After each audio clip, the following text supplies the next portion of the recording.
Every organization I have ever worked with has a value statement on the wall: integrity, excellence, innovation, respect. And in almost every organization, the behavior in the corridors looks nothing like the words on the wall. This is the culture myth, the belief that culture can be changed through a program, a workshop, a set of new values, or a leadership offsite. It cannot.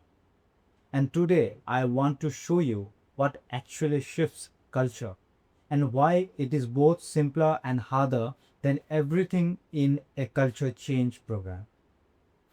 Culture change is one of the most common requests I receive from CHROs and HR leaders. We need to shift our culture. We need to build a culture of accountability. We need to create a more innovative culture. And the typical response is a program. A consultant is hired. Workshops are done. New values are designed. A communication campaign is launched. 12 months later, the values are still on the wall. The behavior is still the same. Why? Because culture is not what an organization says.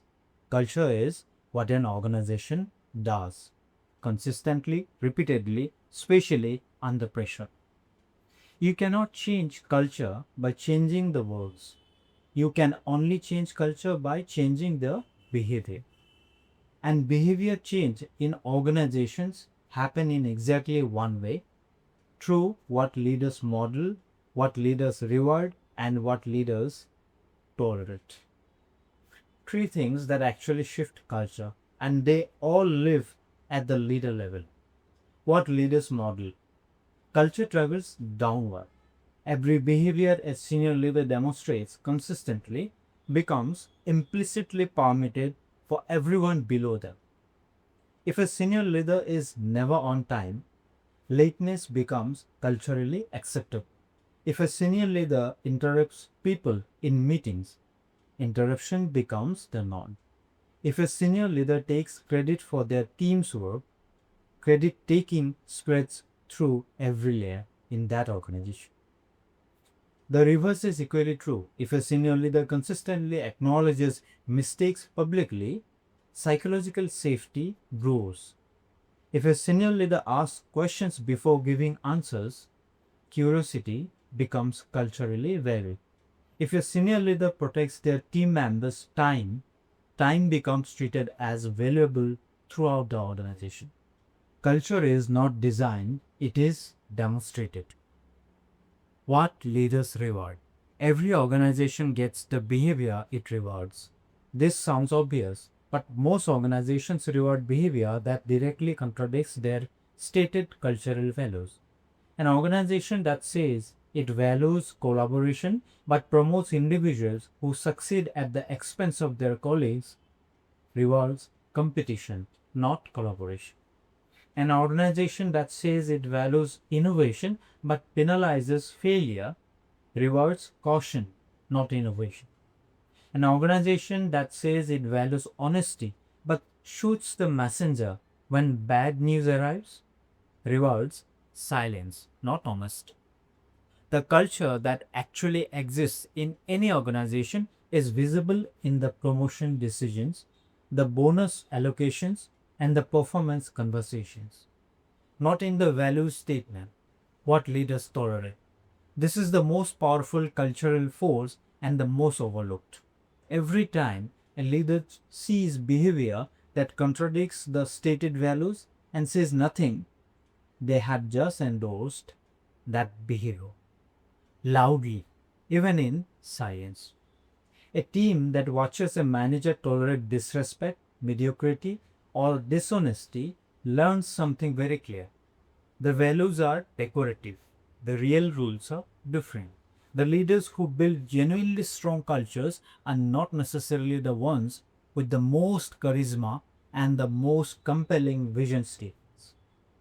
They are the ones who are consistent about what they will and will not tolerate every day in every interaction, whether anyone important is watching or not.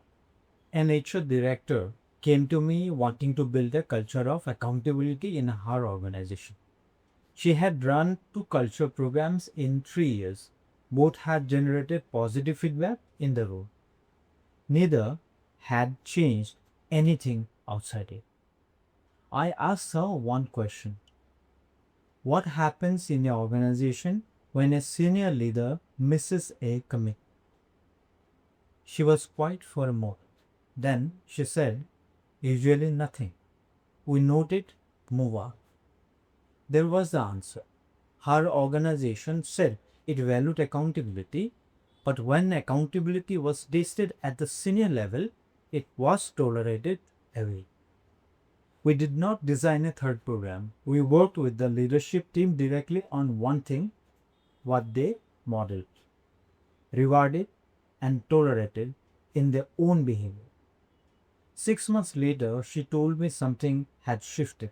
Not because of a program, because three senior leaders had started publicly acknowledging when they had not followed through, and immediately naming what they would do differently. One behavior, modeled consistently at the top, spreading downwards. Here is your challenge this week. Look at your organization's stated values. Then look at the last 5 significant decisions that were made. Do they match? If not, the gap between those two things is your real culture.